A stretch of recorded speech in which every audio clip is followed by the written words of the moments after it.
It's time for the Coach's Corner here on the Gulls pregame show. I'm joined alongside the Gulls hitting coach Jim Sauro. And Coach, we were in Martha's Vineyard yesterday. A couple of the guys, including myself, were worried about the ferry ride. We survived it, but it looked a little bleak at times. Yeah, well, we have guys all over the country that have never spent much time, on ferries and going to islands off the coast. And some of the guys were a little nervous about how they were going to handle, the rough seas. And, there was a little cold front out there yesterday, and there was some choppy seas, but we only had like one boy that felt a little sick. I think it was Vosick, right? He was from Omaha like me, but I was able to sit through it. You were next to me the whole ride, so you kind of coached me through it too. Yes, Brett, being from Omaha, hasn't been on a boat much, and it was an adjustment for him. But the next time we make the trip, I believe on Thursday, I think he'll handle it a lot better.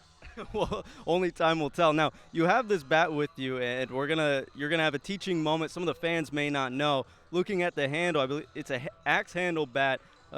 Tell us a little bit about why the handle's a little bit different and what changes for a hitter with it. Well, it's there for two reasons. The first is that it's the hamate bone in the hand and wrist of the bottom hand. The bat speed is so great with some of the really strong hitters that they can swing the bat and actually break their bone in their hand, and then it requires a lot of surgery and a lot of rehab to get back into the game. So they created this axe handle, as you can see here, which kind of takes the pressure off of that.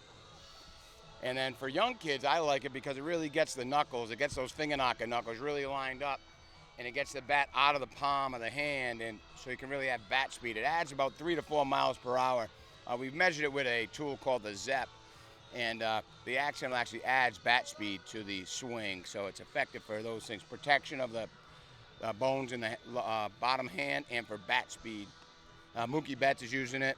Xander, a bunch of the Red Sox are using it. I think Chris Bryant started using it when he broke out of his slump, so it's proven to really add bat speed, and it's really going places. I think all kids starting the game should be using the axe handle. And you're seeing quite a few of the Gulls actually start using it now too this summer. Now, one of the Gulls being quite successful at the plate is Chris Hamilton.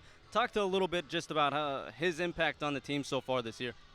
Oh, Chris Hamilton, he's a professional. He comes to work every day and works real hard. He's a good example of how you go out your business, just getting your reps in, going to early work, and just being a good team guy. And he really loves to play the game, and he's a real good role model for the younger guys. He's going to be a rising senior, and the rising sophomores really look up to Chris because of that work ethic that he has, and that work ethic is also showing in the stats. He's doing a great job. Very highly coachable kid. He's really working hard. I'm very impressed with him. All right, thanks, Coach. He's Jim Sauro. I'm Steven Up. The Gulls and Steeplecats coming up next here on the NECBL Broadcast Network.